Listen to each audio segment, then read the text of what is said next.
자, 금융거래 관련 법률과 관련하여 강의를 하게 된 이동근입니다. 여기서 15문제가 나오죠. 15문제가 나옵니다. 우리가 지금 공부할 것을 대략 보면은 금융 관련해가지고, 은행과 관련해가지고, 이제 우리가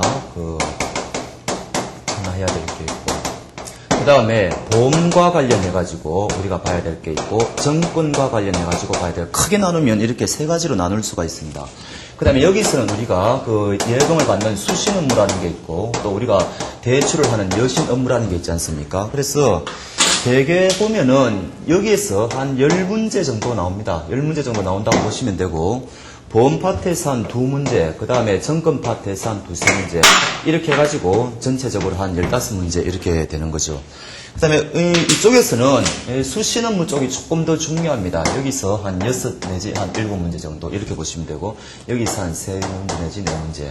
그래서 종합적으로 이 보험하고 정권 쪽은 그냥 암기 위주로 그렇게 큰 논점은 없고요. 나중에 이제 그냥 중요한 거 위주로 하시면 되는데, 아무래도 이 수신 파트가 조금 까다로운 게 있습니다. 그래서 그 부분을 우리가 좀 집중적으로 봐야 될 필요가 있고, 그 다음에 이 법률이라는 것의 가장 기본적인 게 민법이죠. 그래서 여러분들 중에서 민법을 아시는 분들은 굉장히 유리합니다. 민법이 한 70% 정도 차지하신다고 보면 돼요. 그래서 그 강의 중에도 민법을 이야기를 할 부분이 상당히 많습니다. 그래서 거기에서도 시험에 나올 수 있으니까 민법을 이야기하실 때도 여러분들이 참고 삼아가지고 조금 옆에 여백에 좀 적으시든지, 나중에 이제 요약 부분에 보면은 그런 것들이 또 적혀 있습니다. 그렇게 참고하셔가지고 보시면 되겠어요. 그래서 전체적으로 15문제니까 여러분들이 여기서는 강의를 따라오면은 크게 어려운 분야는 아니에요. 오히려 이제 여러분들이 세법 파트가 이제 비중이 크지 않습니까? 이 부분에 여러분들이 이제 공부를 좀 많이 하셔가지고 집중을 하시면 되고, 우리가 지금 보는 이 법률 파트는 그렇게 크게 어렵지는 않습니다. 생각보다. 자, 그래서 본격적으로 진도를 한번 나가 보겠습니다. 교과서 한번 보시죠. 5페이지. 그래서 수신과 관련해가지고 먼저 한번 보자는 거죠. 그래서 수신거래의 성질, 그래서 1-1 수신거래의 분류가 있죠. 이런 부분은 여러분들이 충분히 혼자서 읽으셔도 아무 관계가 없어요. 이런 부분은 그냥 넘어가겠습니다. 한 장 넘겨보시면은 중요한 것이 나왔네요. 수신거래의 법률적 성질이라 그래가지고 1. 비정권적 예금의 법률적 성질 해가지고 이 부분은 제법 중요합니다. 그래서 이 부분은 조금 설명을 드리겠습니다. 그래서 지금 보면은 우리가 수신을 하는데 여기 보시다시피 비정권적 예금이라는 게 있죠. 비정권적 예금이라는 게 있고, 그 다음에 정권적 예금이라는 게 있습니다.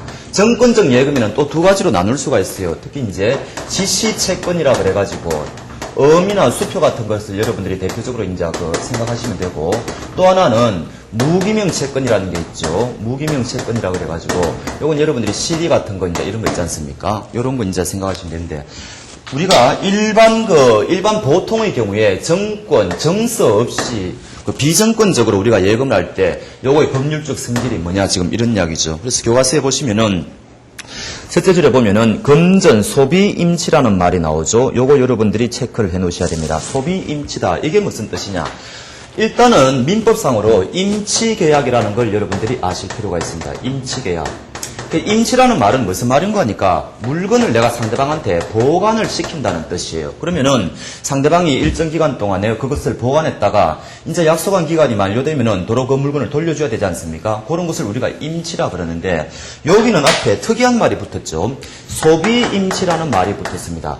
원래는 물건을 보관하는 사람이 그 물건을 소비할 수가 없는 노릇이죠. 당연한 이야기인데, 금전의 경우에는 우리가 은행에 돈을 만나면은 일단 우리가 은행에 내 돈을 보관시키기는 보관시켰는데 은행에서 그 금전을 소비할 수 있다는 이야기예요. 그래서 나중에 내가 그 다음날 가서 돈을 돌려달라고 하면은 똑같은 돈을 돌려주면 될 거 아닙니까? 다른 거를요. 그러니까 요런 거를 우리가 소비임치 계약이라 그런다는 거죠. 그래서 금전을 소비임치한 계약이다 그래가지고 금전 소비임치 요거 이제 체크하시면 되고, 그 다음에 낙성, 편무, 무상, 분료식 계약이라는 성질을 가진다. 이렇게 돼 있죠. 요것도 전부 체크감입니다. 그래서 낙성 계약이라는 말은 무슨 말인가 하니까 요것도 여러분들이 개념 정도는 아실 필요가 있는데, 당사자 합의만 있으면 성립하는 계약이에요. 합의만. 그래서 당사자가 그러니까 계약이라는 것은 원래 이렇습니다. 한쪽에서는 내가 어떻게 하겠다 청약이라는 것을 하죠. 이것을 우리가 청약이라는 의사표시라 그래요.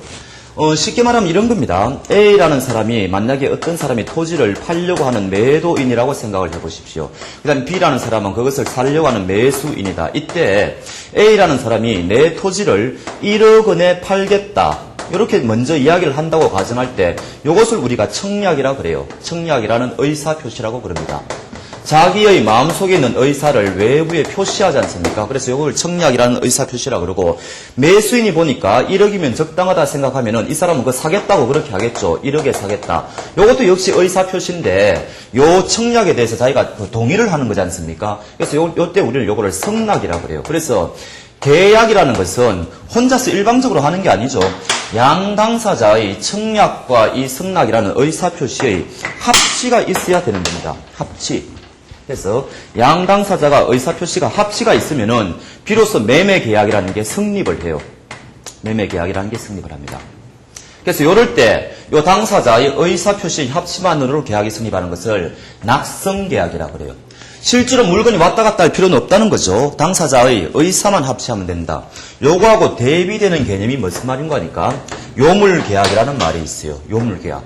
요거는 의사표시의 합의만 가지고 되는 게 아니라 물건까지도 왔다 갔다 해야 된다는 그런 이야기입니다. 그래서 낙성계약이냐 요물계약이냐 이런 개념을 아실 필요가 있는데, 교과서에는 뭐라고 되어 있습니까? 우리가 은행에 예금을 할 때 낙성계약이라고 되어 있죠. 다섯째 줄에 보면은 금전을 입금해야 예금계약이 성립하는 것은 아니다 해가지고 낙성계약이라고 되어 있습니다. 그런데 이 부분은 조금 조심할 필요가 있어요.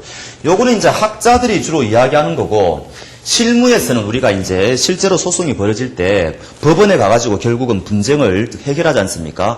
요때 대법원에서 이야기하는 것을 우리가 판례라고 그래요. 판례. 그래서 요거는 이제 실무에서 이야기하는 건데, 우리 대법원은요, 은행 예금 계약을 낙성 계약이 아니고 요물 계약으로 보고 있습니다. 요물 계약. 요거는 여러분들이 교과서 나중에 보실 때 77페이지에 가보시면은 요 말이 나와 있어요. 그때 가서 한 번 더 말씀드리겠는데, 어찌됐든 이 부분에서 이분을 쓰신 분은 요거를 일단 낙성 계약으로 하고 있으니까 학자들은 그냥 낙성 계약이라고 한다 그러고, 판례는 요거를 요물 계약이라고 하는 판례가 있다더라. 요렇게 일단 여러분들이 이해하시기 바랍니다. 그래서 일단 낙성 계약이다. 요거 체크를 하시고, 그 다음에 편무계약이라는 그 개념도 좀 아실 필요가 있는데 조금 어려운 개념입니다. 요 매매를 예를 들어보겠습니다. 요 매매를 예를 들어보면은 이 사람은 이제 물건을 팔겠다 그랬죠. A라는 사람이 지금 1억 원에 이 물건을 팔겠다 그러면은 이 사람은 어떤 의무가 생기죠? 어떤 의무가 생기는 거니까 이제 토지를 넘겨줄 의무가 생기죠. 토지 인도 의무가 생깁니다. 그 다음에 이 사람은 어떤 의무가 생기죠? 매수인은 역시 이 사람도 의무가 생기죠. 이 사람은 대금 지급 의무가 생기는 거예요. 자기가 1억 원에 사겠다 그랬으니까 1억 원을 이제 상대방한테 넘겨줄 의무가 있지 않습니까? 양쪽 상대방이 다 의무를 지금 지고 있지 않습니까? 의무라는 것은 원래 불리한 거예요. 자기가 하기 싫어도 해야 됩니다. 만약에 하지 않으면은 나중에 법정에 가서 소송을 당하면은 지는 거죠. 그러니까 하기 싫어도 해야 되는 게 의무죠. 그럼 왜 이런 불리한 의무를 이 사람이 지느냐? 상대방도 똑같이 이런 불리한 의무를 진다는 거죠. 그래서 이런 의무 양쪽 간에 관련성이 있는 것을 우리가 의존 관계다 혹은 대가 관계다, 조금 더 어려운 말로는 결련 관계라는 말도 해요. 결련. 요거는 톱니바퀴를 뜻해요. 양 톱니바퀴가 맞물려 있지 않습니까? 이런 걸 결련이라 그러는데 결련성이 있다, 그런 표현도 합니다. 그래서 양쪽 의무가 굉장히 지금 밀접하게 관련성이 있는 거죠. 이런 것을 우리가 쌍무계약이라 그래요. 쌍무계약. 양쪽 의무가 쌍무, 서로 간에 지금 밀접한 관련성이 있다, 의존성이 있다, 대가성이 있다, 이런 거거든요. 그래서 이런 거를 쌍무계약이라 그럽니다. 요거하고 대비되는 개념이 뭐냐? 쌍무계약하고 대비되는 개념이 편무계약이에요. 편무계약. 편무라는 것은 의무가 일방만 있다, 이런 뜻이지 않습니까? 근데 양쪽이 다 의무가 있는 게 아니고 한쪽만이 의무가 있다, 지금 이런 뜻이에요. 그러면 어떤 게 대표적으로 편무계약이냐? 가장 간단한 예가 여러분들이 정려계약입니다. 정려. 내가 상대방한테 내가 갖고 있는 토지나 어떤 재산을요, 공짜로 상대방한테 넘겨주기로 약속을 했다면은, 그러면 그 사람만이 의무를 지고 상대방은 받기만 하면 되지, 의무는 부담하지 않지 않습니까? 요럴 때 이런 것을 편무계약이라고 그래요. 그래서, 우리가 계약을 성질을 논할 때 편무계약이라는 개념도 있고, 쌍무계약이라는 개념도 있다더라. 요렇게 일단 이해를 하시고, 이때 우리가 은행에 예금을 할 때 이것은 쌍무계약이냐 편무계약이냐 이렇게 할 때 뭐라고 되어 있습니까? 예금주가 반드시 예금할 의무를 부담하는 것은 아니라고 했죠. 따라서 나중에 은행은 우리가 예금을 하면은 그 예금을 반환해야 될 의무가 있지 않습니까? 그러니까 은행만이 의무를 진다. 이런 차원에서 볼 때 이것은 편무계약이다. 쌍무계약이 아니다. 이렇게 가는 거예요. 그래서 편무계약이라는 개념을 여러분들이 체크를 하실 필요가 있습니다. 그 다음에 무상계약은 뭐냐? 요거는 조금 더 어려운 개념인데요. 요건 조금 더 어려운 개념인데 요 매매계약을 예를 한번 또 들어보겠습니다. 조금 전에 이 사람은 어떤 의무가 있다고 그랬죠? 토지 인도 의무가 있다고 그랬죠. 그러면은 나중에 정말로 이 사람이 토지를 상대방한테 넘겨버리면은 토지의 손실을 가져오죠. 이 사람은 재산권 하나 잃어버리는 겁니다. 굉장히 이 사람은 그 재산상의 손실을 당했지 않습니까? 그럼 이거를 뭐로 벌충합니까? 상대방에게서 대금이 넘어오기 때문에 대금이 요 자리에 넘어와가지고 이 사람의 재산 손실분을 만회를 하죠. 그래서 요런 관점에서 볼 때 요 양쪽 토지하고 대금이 서로 의존 관계에 있을 때 우리는 그것을 유상계약이라고 부릅니다. 그래서 아까 그 쌍무계약은 의무적인 관점에서 보는 거고 유상계약은 재산의 손실 차원에서 보는 거예요. 그래서 관점이 조금 다릅니다. 그래서 거의 비슷한 개념인데, 그래서 이런 것을 우리가 유상계약이라고 그래요. 유상계약. 재산의 손실이 서로 의존 관계에 있다. 아까처럼 대가 관계에 있다. 뭐 이런 거죠. 등등 있을 때. 그러면 요거하고 또 대비되는 개념이 뭐냐? 무상계약이겠죠. 무상계약. 그럼 무상계약은 뭐냐? 아까하고 똑같습니다. 정려계약이 대표적인 거죠. 정려계약이. 한쪽이 상대방한테 공짜로 재산권을 넘겨주면은 그 사람은 재산의 손실을 입는데 만회할 방법이 없지 않습니까? 그냥 공짜로 넘겨주니까. 이럴 때 이런 것을 무상계약이라고 그래요. 그래서 계약의 종류 중에는 유상계약이라는 것도 있고 무상계약이라는 것도 있다는 거죠. 근데 여기서는 이게 무상계약이라고 돼 있죠. 왜 무상계약입니까? 왜 무상계약이냐? 우리가 아까 은행에 예금을 할 때 그 법적 성질을 임치계약이라고 그랬죠. 임치계약. 그래서 임치계약은 민법상으로 원칙이 뭔가 하니까 무상이에요. 무상. 공짜로 하는 겁니다. 우리가 상대방한테 물건 보관을 맡기고 보관료를 내면은 무상이 아니죠. 그러나 그냥 보통으로 할 때는 돈 안 주고 그냥 공짜로 상대방한테 임치계약을 하는 게 민법상으로 원칙으로 되어 있습니다. 이게 만약에 유상이 되려면은 상대방한테 특약을 해야 돼요.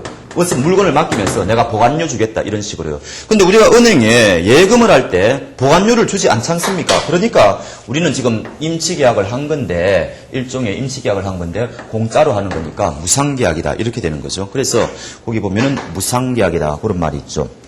그 다음에 불요식 계약은 뭐냐? 이것도 이제 민법상의 계약의 한 원칙인데 우리 민법상의 대부분의 계약은 불요식 계약이에요. 불요식 계약. 일정한 요식을 원치 않는다는 이야기죠. 여기 이제 원칙이고 예외적으로 요식 계약이라는 게 있습니다. 일정한 방식을 반드시 따라야 되는 거예요. 그래서 민법상으로 대부분이 이 불요식 계약이라고 하시면 되고 지금 여기 은행에 예금할 때 우리가 특별한 방식을 요하지 않는다 이런 이야기죠. 그런데 이상하죠. 우리가 은행에 예금을 할 때 예금 통장 같은 것을 우리가 받지 않습니까? 그러면은 이런 어떤 예금 통장 같은 게 있으니까 이거 요식계약 아닙니까? 이렇게 이제 이야기할 수 있는데 이 부분이 굉장히 시험에 나올 가능성이 많고 조심을 해야 됩니다. 요거는요, 증거에 불과해요. 증거. 요거는 특별한 방식을 요하는 게 아니라 예금 통장이 없어도 우리가 나중에 돈 찾을 수는 있는데 나중에 그게 분쟁의 논란이 될 수 있으니까 증거로 남겨버리면 아주 간편하지 않습니까? 그래서 우리는 어디까지나 예금 통장 같은 것을 증거로 보지 이게 특별한 방식이라고 보진 않아요. 그러니까 그 교과서에 그렇게 돼 있죠. 정서나 통장의 작성이 있어야 예금 계약이 성립하는 것은 아니다 해가지고 그 부분이 중요한 거죠. 그래서 왜 이러죠? 증거에 불과하다. 이렇게 여러분들이 아시고 그 부분을 별표해 놓으시면 됩니다. 그래서 다시 한 번 더 강조드리면은 1번 비정권적 예금의 법률적 성질은 금전 소비 임치 계약이며 그 다음에 낙성 편무 무상 분류식 계약이다. 그래서 이거 객관식으로 충분히 나올 수 있는 분야니까 체크를 잘 해놓으시기 바랍니다. 그 다음에 가로 2번 보시죠. 정권적 예금의 법률적 성질. 이제 이거는 은행에서 유가증권을 이제 파는 거죠. 그 고객이 유가증권을 돈을 주고 사는 겁니다. 쉽게 말하면은. 그래서 요거의 법률적 성질은 뭐냐? 유가증권이 매매입니다. 그 첫째 줄에 있죠. 유가증권이 매매 체크하시고, 그거 계속 체크요. 요물, 편무, 유상, 요식계약이다. 그래가지고 1번하고 차이점만 좀 보시면 되겠죠. 요물계약입니다. 아까 1번은 낙선계약이 있는데 이거는 실제로 유가증권이 왔다 갔다 해야 되니까 필요하다는 거죠. 유가증권이라는 게. 그래서 요물계약이다. 편무계약은 똑같고요. 그 다음에 유상계약이다. 매매는 아까 유상계약이라고 했지 않습니까? 그러니까 이건 일종의 유가증권을 사고 파는 거니까 이거는 유상계약이다. 이런 식으로 보시면 돼요. 그 다음에 요식계약이다 해가지고 유가증권이 역시 필요하다 그랬죠. 그래서 그렇게 이해하시면 됩니다. 유가증권이 매매, 요물, 편무계약이다. 유상, 요식계약이다. 그 다음에 신탁계약의 법률적 성질은 신탁계약은 자신의 재산권을 상대방한테 이전시켜가 관리를 이제 맡기는 거죠. 이제 믿고 맡긴다 그래가지고 이제 신탁계약인데 그 세제 줄에 있죠. 역시 요물, 쌍무, 유상, 요식 또는 불요식 계약이다 이거 있는데 이거는 그렇게 큰 중요하지는 않습니다. 뒷부분에 한 번 더 나오니까 그때 말씀드리고 여기에서는 1번이 제일 중요하다는 것을 다시 강조드립니다. 그 다음으로 넘어가죠. 수신거래와 금융기관의 의무 해가지고 수신거래의 법률상 지위 1번 우리가 은행에 예금을 하면은 그 은행은 기본적으로 그거 가지고 지금 자기는 영리를 취하지 않습니까? 그래서 당연히 상법에 보면은 기본적 상형이 일종으로 규정이 되어 있습니다. 이런 것을 당연상일이라 그래요. 그런 정도로 하시면 되고 그 다음에 2번 수신거래상 특칙거래 가지고 둘째 줄에 조금 중요한 말이 있네요.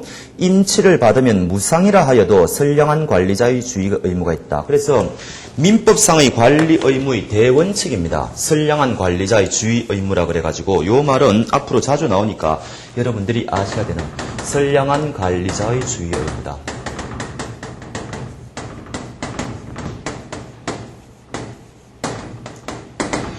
원래 이 선량하다는 말은 착하다는 뜻이 아니고 최선을 다해서 관리해줘야 된다. 뭐 이렇게 여러분들이 넓게 이해를 하시면 됩니다. 근데 이게 민법상으로는 이게 어떻게 되어 있는 거니까 우리가 조금 전에 임치계약이라 그랬지 않습니까? 근데 이 임치계약을 상대방한테 공짜로 임치계약을 할 때 물건을 보관하는 사람은 어떻게 해야 되느냐? 요때는 선관주의 의무가 아니에요. 요 말을 줄여가지고 선관주의 의무라 그러는데 이때는 선관주의 의무가 아닙니다. 자기 재산과 동일한 주의 의무라 그래가지고요. 주의 의무가 좀 약해져요. 이때는 자기 재산과 동일한 주의 의무. 사람들이 보통 자기 재산에 대해서는 그렇게 신경을 안 쓰지 않습니까? 동일한 주의 의무. 그래서 요거는 주의 의무가 한 단계 낮은 거예요. 그래서 원래는 공짜로 할 때는 그렇게 신경 써가지고 물건을 보관할 필요가 없다는 이야기입니다. 그런데 임치계약이 만약에 돈을 받고 유상으로 하면은 이때는 선관주의 의무가 맞아요. 최선을 다해가지고 그 사람 물건을 보관을 해줘야 될 거 아닙니까? 그래서 민법상으로는 지금 이렇게 돼 있는데 이게 지금 우리가 은행은 당연상인이라고 그랬지 않습니까? 그래서 상법상으로는 이게 어떻게 되는 거니까 임치계약이 무상이라 하더라도 선량한 관리자의 주의 의무가 있다는 겁니다. 그러니까 민법상의 선관주의 의무가 없다는 것에 대한 예외가 되는 거죠. 그래서 요거를 여러분들이 조금 조심할 필요가 있어요. 그래서 둘째 줄에 보면은 물건을 임치받으면은 공짜로 받았다 하더라도 선량한 관리자의 주의 의무가 있다 해가 상법 62조가 나왔죠. 요거는 여러분들이 체크를 하실 필요가 있습니다.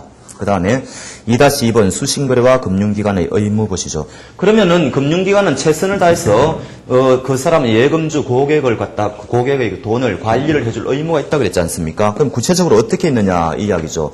한 장 넘겨보시면은 세 가지가 있다는 거죠. 2번에 보면은 고지 의무라는 게 있고 3번에 보면은 분쟁 예방 의무, 4번에 보면 위험 방지 의무가 있죠.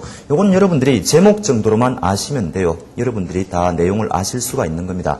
단지 하나 조금 조심할 필요가 있는 게 4번 같은 경우에 보면은 위험 방지 의무는요, 둘째 줄에 체크하시죠. 법적 의무입니다. 법적 의무. 그런데 분쟁 예방 의무는 법적 의무는 아니에요. 그 다음에 고지 의무는 법적 의무인 것도 있고 아닌 것도 있고 그래요. 그래서 여기서는 체크를 해 놓으시는 게 어떤 게 법적 의무냐, 어떤 게 아니냐, 그 정도만 체크하시면 충분합니다. 그래서 그거 유의하시기 바라고요. 그 다음에 3번 수신거래와 고객관리 해가지고 고객관리의 요소가 있죠. 교과서에 보면은 세 가지라고 요약되어 있는데 중요도는 없습니다. 그냥 한번 읽어보시면 돼요. 1번 선량한 관리자의 주의 의무를 이행해야 된다. 2번 고객에 대한 편의를 제공해야 된다. 3번 편의를 제공하기 위해서는 상담 지식을 확보해야 되겠죠. 뭐 요런 세 가지 정도 아주 상식적인 이야기입니다. 뭐 시험에 나올 가능성은 별로 없지만 한번 읽어봤습니다. 한 장 넘겨보시면은 FP와 수신법률은 그냥 아주 뭐 상식적인 이야기고요. 넘어가겠습니다. 자, 본격적으로 제2관 수신상품의 법률적 성질이라 그래가지고 우리가 굉장히 은행에서 그 수신을 많이 하지 않습니까? 거기 이제 법률적 성질이 다 다르다는 이야기죠. 그래서 1-1 수신거래의 의의는 여러분들이 읽어보셔도 충분합니다. 넘어가겠습니다. 그 다음에 1- 수신거래의 중요성, 1-3 수신거래의 법률적 성질을 이해하여야 한 이유, 이런 것들은 여러분들이 그냥 읽어보십시오. 논점도 없고 제가 설명드려야 되는 게 아무것도 없어요. 그래서 이런 것들은 그냥 여러분들이 읽어보셔도 충분합니다. 그 다음 오른쪽에 수신상품의 분류 보시죠. 여러 가지 방식으로 분류를 할 수 있는데 2-1번은 어떤 방식으로 분류를 했습니까? 특성에 의한 분류라 그래가지고 그 표에 보면은 분류가 돼 있죠. 이것은 객관식 시험으로 크게 뭐 중요하지가 않습니다. 그래서 여러분들이 은행은 기본적인 특성이 무슨 저축 상품이니 정권은 직접 투자니 보험은 보장이니 뭐 이런 거 있지 않습니까? 이런 거 그냥 가볍게 읽어보시고 이런 거는 거의 시험에 나오지 않습니다. 중요한 것은 한 장 넘겨보시면은 효력에 의한 분류라 그래가지고 여기에서 이제 시험이 또 집중되고 있죠. 그래서 이 부분은 굉장히 자세하게 보셔야 되고 여러분들이 좀 신경을 쓰셔야 돼요. 그래서 이 부분을 한번 보겠습니다. 아까 우리가 이야기한 거하고는 조금 겹치는 부분도 있어요. 그래서 그거 보면서 분류 보니까 비정권적 상품이라는 게 있고 그 다음에 정권적 상품은 아까 제가 말씀드린 것처럼 지시채권이라는 게 있고 그 다음에 무기명 채권이라는 게 있죠. 그래서 먼저 비정권적 상품이라는 걸 한번 봅시다. 그냥 예금하는 거죠. 일반 예금하는 겁니다. 일반 예금. 그래서 비정권적 예금. 법률적 성질이 뭐라고 되어 있습니까? 지명채권이다. 요 말도 아셔야 돼요. 지명채권이다.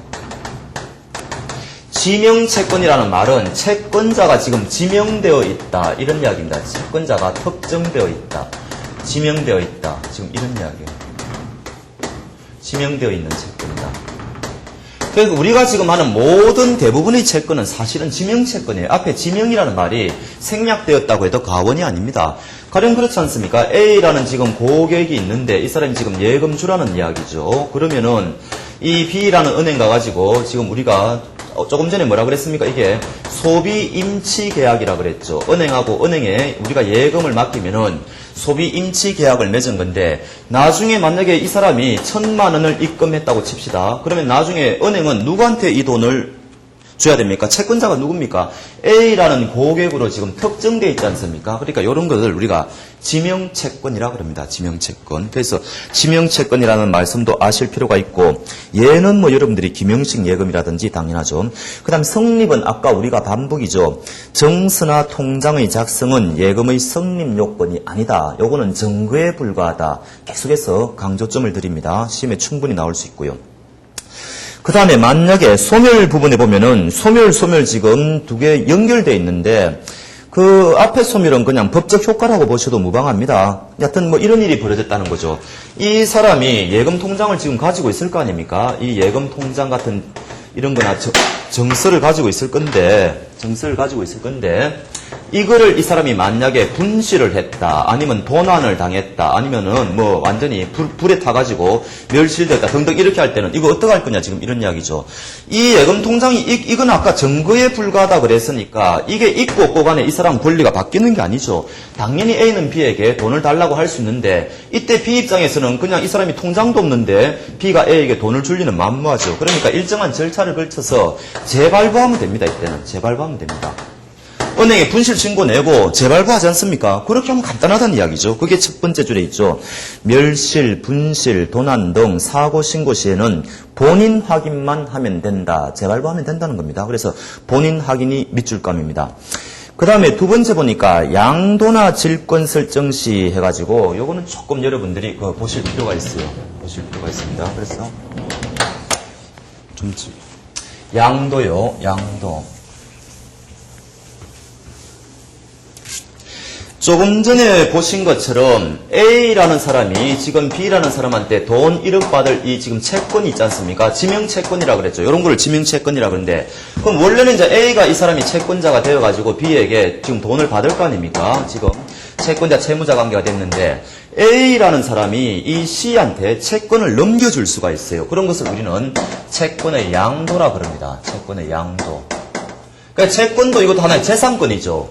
자기 재산권은 상대방한테 뭐 특별한 이유가 없다면은 양도할 수 있습니다. 그 민법에도 보면은 뭐 특별한 제한이 없으면은 원칙적으로 채권을 양도할 수 있다고 되어 있거든요. 그래서 A가 C에게 뭔가 이유가 있겠죠. 원인이 있을 겁니다. 당연히. 뭐 공짜로 채권을 넘겨줄 수도 있을 것이고 이 채권을 팔 수도 있을 것이고 다양한 이유가 있을 거예요. 하여튼 이런 원인 하에서 두 사람이 만나가지고 채권 양도에 관한 합의를 하는 겁니다. 채권 양도에 관한 합의. 당사자 사이에서 야 A가 내가 이 사람한테 돈 1억 받을 채권이 있는데 너한테 넘기겠다. 그게 바로 청약이죠. 일종의 상대방한테 넘기겠다 그러면은 B가 좋다 내가 받겠다 그러면 승낙이지 않습니까? 그래서 청약과 승낙이 만나면은 채권 양도의 합의가 생기는 거죠. 그러면은 이렇게 하면은 법적 효력이 발생합니다. 양다상 합의만 하면은 채권 양도는 이루어져요. 그래서 합의가 효력 발생이다. 합의만 하면은 효력이 발생한다. 그 순간 이제는 C라는 사람이 채권자가 되는 거예요. 채권이 넘어갔습니다. 이제는 더 이상 A는 채권자가 아니다. 지금 이런 이야기죠. 채권이 넘어갔습니다. 그러면 나중에 C라는 사람이 B라는 사람한테 돈 1억을 이 사람이 청구를 할 거 아닙니까? 내가 채권자니까 돈 나에게 다오. 이렇게 하면은 B라는 사람은 깜짝 놀라겠죠. 생전 처음 보는 사람이 와가지고 돈 1억 달라고 그러니까요. 이럴 때는 B가 이 사람한테 안 주겠죠, 보통. 너 누구냐, 이렇게 할 거 아닙니까? 그러니까 이때는 요 채무자한테 반드시 채권이 이 사람한테 넘어갔다는 사실을 알려줘야 됩니다. 요런 것을 우리가 요 B한테 통지를 해줘야 돼요. 그래서 A는 B한테 야 내가 너한테 돈 1억 받을 채권이 있었는데 이 사람한테 넘겼다 해가지고 상대방한테 통지를 하든지 아니면 상대방 B가 스스로 그 사실을 먼저 알았을 때는 내가 그거 인정하겠다. 자기가 알아서 승낙할 수도 있어요. 그래서 요 두 가지가 필요한데 요런 것을 우리는 대항요건이라 그럽니다. 미국에서 대항요건. 대항이라는 말이 어려우시면은 그 자리에 주장이라는 말을 넣으면 돼요. 주장. 이런 이야기죠. 그래서 C가 만약에 1억을 돈 달라고 했을 때 B가 통지를 받았다든지 승낙을 했다면은 이제는 B 입장에서는 채권이 넘어간 것을 아니까 이 사람에게 너 누구냐 이렇게 주장할 수가 없겠죠. 당연히 이쪽으로 돈을 갚아야 되는데 만약에 이런 요건이 없다는 거죠. 그러면은 B는 너 누구냐 하면서 난 너한테 돈 못 주겠다고 대항할 수 있다는 겁니다. 그래서 여기에서는 여러분들이 아실 게 채권 양도라는 것은 당사자의 합의만으로 채권이 넘어간다더라. 그런데 통지나 승낙은 거기에 대항요건이라더라. 요 정도는 아실 필요가 있습니다. 요 정도는요. 이 자리에 은행을 넣으면은 이제 우리가 이야기하는 게 그게 다 되는 거죠. 이야기하는 게 다 되는 거죠. A라는 사람이 예금 채권이 있었는데 이쪽으로 넘겼을 때 은행에 통지를 한다든지 승낙을 하면 된다. 뭐 이런 이야기 아니겠어요. 그런데 또 이럴 수가 있어요. 그 A라는 사람이 이럴 수가 있어요. 이중으로 또 채권을 양도할 수 있습니다. 이제 사기를 치는 거죠. 쉽게 말하면은. 이 사람한테 채권을 넘겼으면 더 이상 채권을 넘길 수가 없지 않습니까? 그런데 이제 이 D라는 사람에게 또 사기를 치는 거예요. 지금 1억이라는 채권 받을 게 있는데 너가 이 채권 넘겨받아라. 그럼 이 사람이 그것도 모르고 좋다 그러지 않습니까? 그러면은 먼저 이 사람이 채권을 넘겨받았고 그 다음에 이 사람이 채권을 넘겨받았지 않습니까? 이때 이 두 사람 중에 누가 권리자라고 할 수 있는가? 이런 문제가 생겨요. 원래는 먼저 넘겨받은 이 사람이 권리자라고 할 수 있는 건데 이 사람들이 사기를 쳐가지고 짜고요. A하고 D하고 사기를 쳐가 날짜를 속여가지고 이쪽에는 5월 1일날 채권을 넘겼는데 사실은 이쪽에는 5월 3일날 넘겼는데 날짜를 사기를 쳐가지고 4월 25일날 넘긴 것처럼 위장할 수가 있겠죠. 그러면 이때는 C라는 사람이 피해를 볼 수가 있지 않습니까? 그래서 이때는 요 제3자 간에 누가 진정한 권리자냐 요때는 반드시 우리 민법에서 확정일자라는 것을 요구하고 있습니다. 확정일자. 날짜가 확정됐다는 거죠. 이런 사기를 못 치게 만들어 놓은 겁니다. 날짜 소급 같은 거 방지하는 거예요. 그래서 CD 간에는 요 통지나 승낙 가지고는 안 되고 요 통지서나 특히 승낙서 같은데 확정일자까지 받아야지 그 사람이 권리자가 되는 거예요. C가 먼저 확정일자를 받으면 이 사람이 권리자가 되는 거고 D가 먼저 받으면 이 사람이 권리자가 되는 거예요. 그래서 채무자는 통지 승낙이 대항요건인데 제3자 간에는 확정 일자가 필요하다더라. 요거까지 여러분들이 아시면 좋겠어요. 그래야지 이 부분이 이해가 됩니다. 그래서 교과서를 한번 읽어볼까요? 이걸 참고하시고. 그래서 그 양도 보니까 양도나 질권 설정은 일단 빼놓고요. 양도시 금융기관의 승낙이 필요하다더라. 그래서 통지, 승낙이 채권, 양도의 대항 요건이라고 그랬지 않습니까? 그 이야기를 지금 하는 거예요. 그 다음에 제3자에게 대항하기 위해서는 승낙서에 확정일자가 필요하다. 그 이야기. 제3자끼리 이런 일이 붙었을 때는 확정일자를 먼저 받은 사람이 그 권리자가 된다 그랬죠. 그래서 확정일자라는 말이 그래서 나오는 겁니다. 그래서 요거는 민법하고 관련해가지고 여러분들이 좀 아셔야 되는 개념이에요. 아셔야 됩니다. 그 다음에 질권 설정도 똑같습니다. 질권 설정도 똑같아요.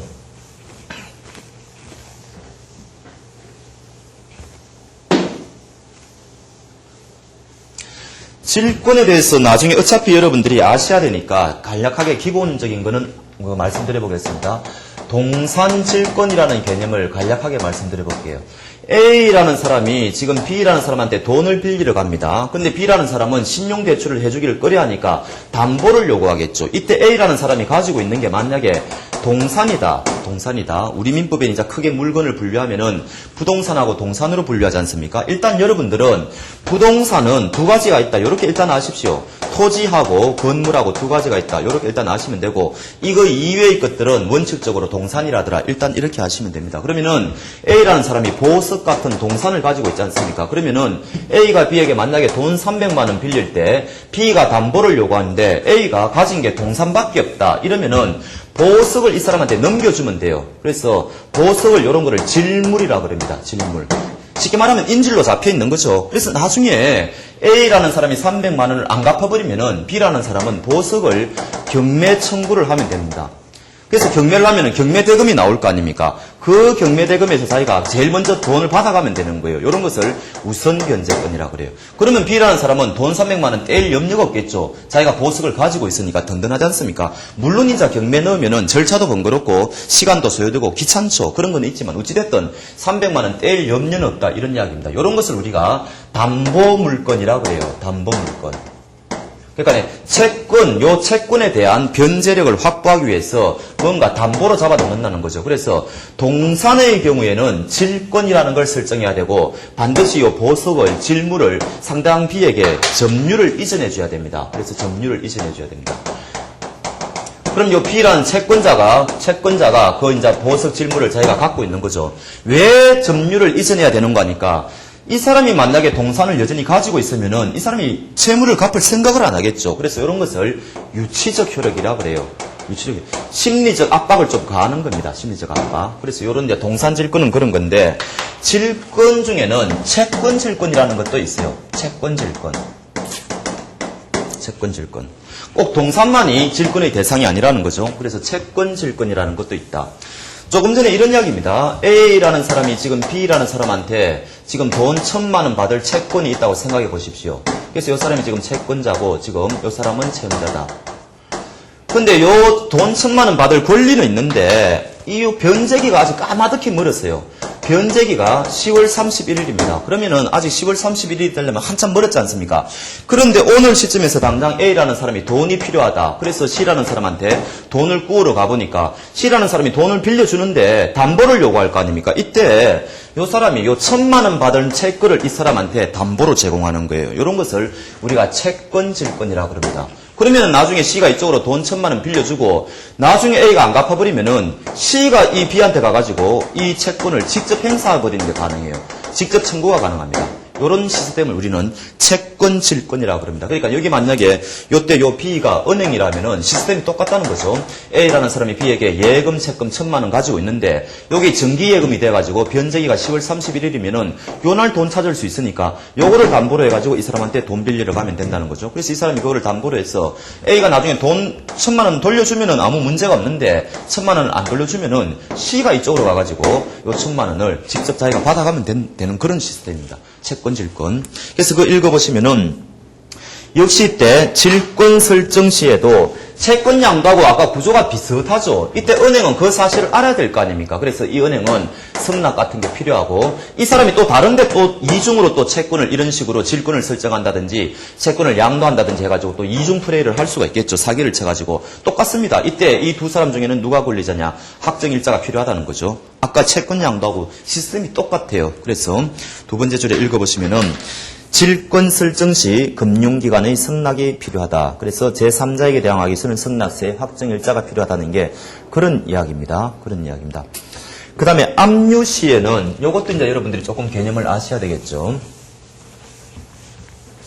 일단 먼저 민법의 기본 원리를 설명을 드리고 그 다음에 이 은행 예금하고 관련해서 하시는 게 여러분들이 이해하기에 편하실 겁니다. 그래서 지금 그렇게 하고 있는데 지금 A라는 사람이 B라는 사람에게 지금 1,000만 원 받을 채권이 있어요. 이 사람이 채권자고 이 사람이 채무자입니다. 그런데 A에게는 또 어떤 사람이 있는 거 하니까 또 갑이라는 사람이 있어요. 그래서 이 사람 입장에서 볼 때는 갑이라는 사람이 채권자라는 거죠. 그 다음 이 사람 이 채무자라는 거죠. 그래서 이때 갑이라는 사람 입장에서는요. 요 B라는 사람은 우리는 제3채무자라고 불러요. 제3채무자. 그래서 갑의 입장에서 보는 거죠. 그래서 갑도 지금 이 A에게 돈 1,000만 원 받을 채권이 있는데 지금 A라는 사람이 그걸 안 갚는다는 이야기죠. 이때 만약에 이거를 그대로 방치해 놓으면 어떤 문제가 생깁니까? B라는 사람이 A라는 사람한테 변제기가 와가지고 1,000만 원을 지급해 버리면은 A라는 사람이 그 돈을 가지고 갑한테 주면은 아무 문제가 없는데 A가 자기 개인 용도로 쓸 수가 있지 않습니까? 그렇게 돼버리면은 갑은 2,000만 원을 확보하는데 실패할 가능성도 있겠죠. 그래서 갑은 일단은 B가 A에게 요 1,000만 원을 못 주게 막아야 됩니다. 요거를 압류라 그래요. 압류. 누질러서 현 상대로 누지를 앞자지 않습니까? 누질러서 그대로 현 상태로 고정시키는 걸 압류라 그래요. 이때 압류가 일어나면은 B는 A에게 지급을 하면 안 돼요. 지급 금지입니다. 돈을 이쪽으로 주면 안 된다는 이야기죠. 그러면 B가 그 사실을 알아야 될 거 아닙니까? 그러니까 요럴 경우에는 반드시 요 채권을 갑이 지금 압류했지 않습니까? 압류했다는 요 사실을 B에게 통지를 해줘야 돼요. 통지를 해줘야 돼요. 그래야지 효력이 발생합니다. 당연한 이야기죠. 당연한 이야기입니다. 그래서 B가 그 사실을 알아야 되니까. 그런 이야기를 지금 적어놨죠. 읽어보시면은 압류 시 금융기관을 제3채무자라요. 이 무슨 말입니까? 이때 B가 은행이라는 거죠. 이 B가 은행이고 요 1,000만 원이 예금 채권이라면은 요 은행이 제3채무자가 돼가지고 은행한테 요 채권이 압류됐다는 사실을 알려줘야 될 것이다. 그래야지 은행은 이쪽으로 돈을 주지 않을 것이다. 지금 이런 이야기죠. 그래서 압류를 했다면은 금융기관을 제3채무자라요. 압류 명령을 송달 동그라미 하면 되겠죠. 송달. 송달이 바로 도달이죠. 통지. 그래서 송달돼야 된다. 그래야 효력이 발생한다. 지금 이런 이야기입니다.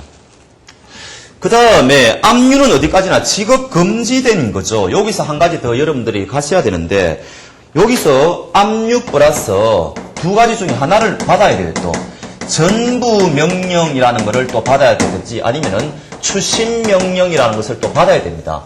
압류는 어디까지나 현 상태를 고정적으로 만드는 거지 그 다음 단계는 더 없지 않습니까? 이때 전부 명령이라는 걸 받으면요.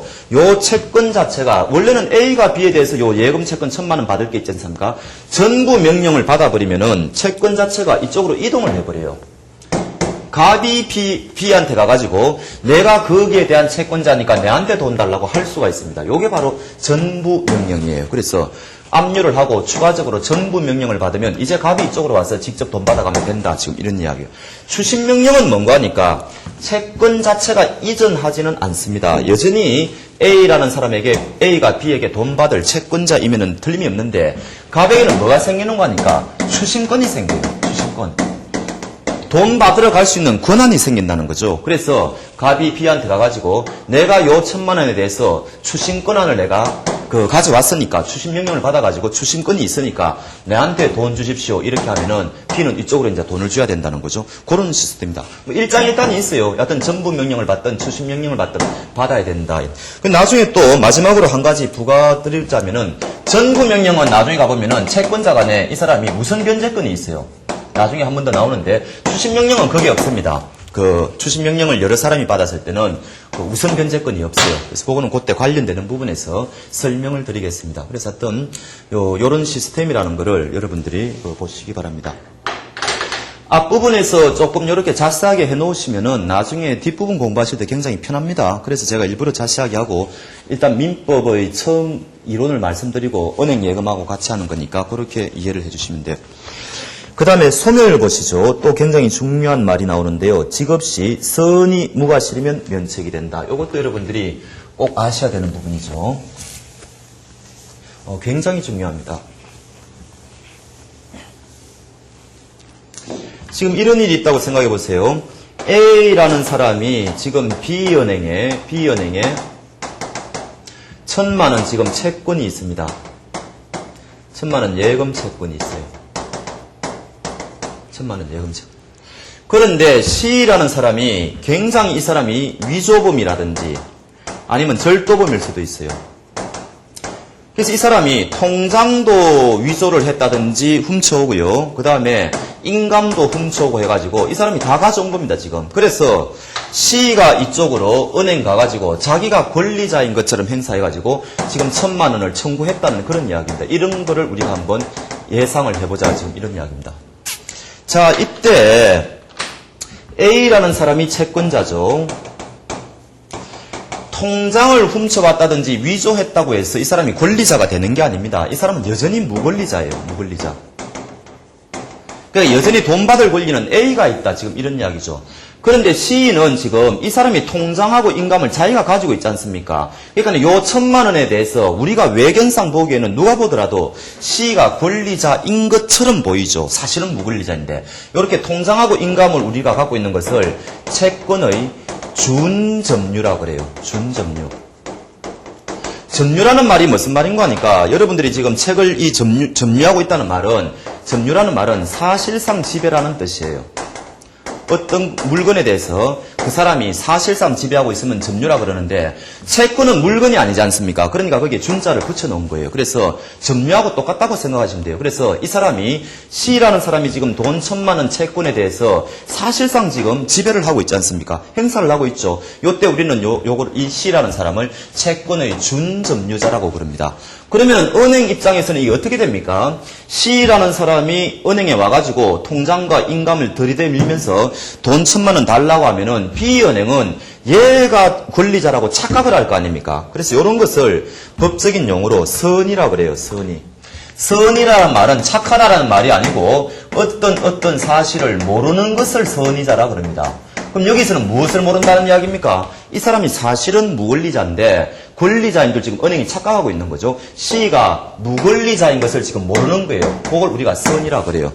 그 다음에 이렇게 자기가 믿는 거에 대해서 자기가 주의를 조금만 했더라면 또 알 수도 있는 그런 상황도 있겠죠. 그래서 이 은행은 과실이 없어야 됩니다. 무과실 그래가지고 과실이 전혀 없어야 돼요. 그래서 선이 무과실이어가지고 B은행이 이쪽으로 지급을 해버렸다는 이야기죠. 이쪽으로 지급을 해버렸더라니. 원래는 이게 지급을 하면은 이게 무효가 되는 게 맞습니다. 왜 그렇습니까? 돈이라는 것은 권리자가 받아가야지 무권리자가 받아간다고 해서 그게 법적 효력이 생기는 게 아니에요. 그래서 원칙적으로는 이 사람이 무권리자니까 요 돈 지급을 하면은 무효가 되는 게 맞는데 이게 만약에 무효라고 하면은 은행은 너무나 억울하지 않습니까? 은행이 잘못한 게 뭐가 있습니까? 전혀 잘못한 게 없죠. 그래서 요럴 경우에는 이 은행을 보호하기 위해서 요게 무효가 아니라는 거예요. 요때 요 지급을 하면은 요게 유효라는 겁니다. 유효.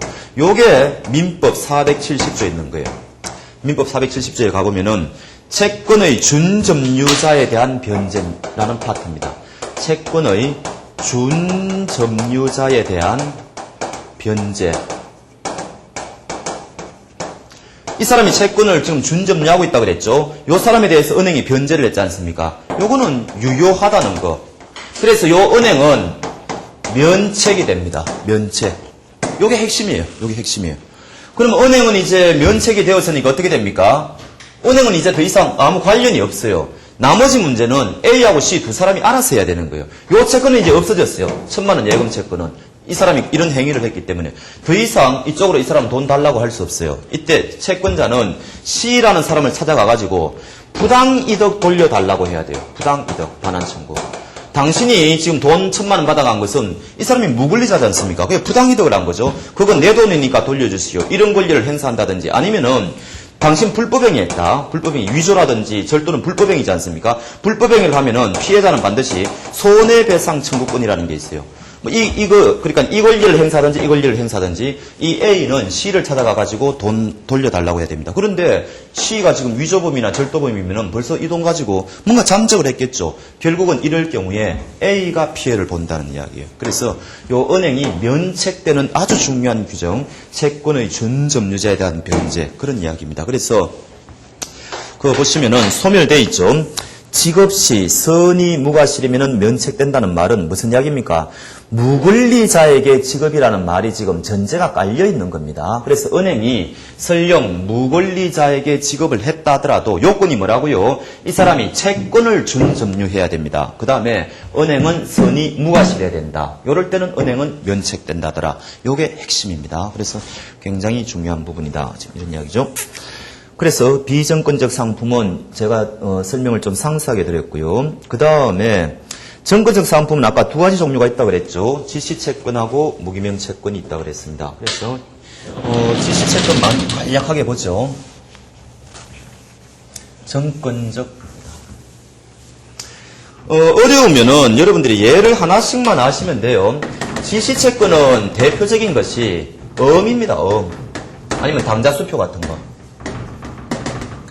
그러니까 이 엄이나 당자수표를 갖고 있는 사람이 권리를 행사해도 되는데 거기 보면은 내가 지시하는 사람한테도 돈 주십시오 이렇게 돼 있거든요. 그래서 이걸 지시채권이라 그래요. 그래서 거기 보시면은 얘가 전부 보면은 엄자가 다 들어가 있죠. 표지엄, 상업엄 해가지고 무역엄 해가지고 CP 기업엄이지 않습니까? 뭐 이런 거 자기 발행엄 해가지고 전부 엄은 지시채권이다. 이렇게 여러분들이 아시면 돼요. 그 다음에 성립 봐가지고 아까 비정권적 상품하고 차이가 있죠. 정서의 발행 또는 교부가 있어야 비로소 계약이 성립한다. 그래서 요거는 일종의 유가증권입니다. 유가증권은 반드시 유가증권이 있어야 권리를 행사할 수 있어요. 이게 아까 통장하고 차이점이라는 거죠. 그래서 반드시 발행이 있어야 된다. 교부가 있어야 된다. 뭐 이런 이야기를 하고 있습니다.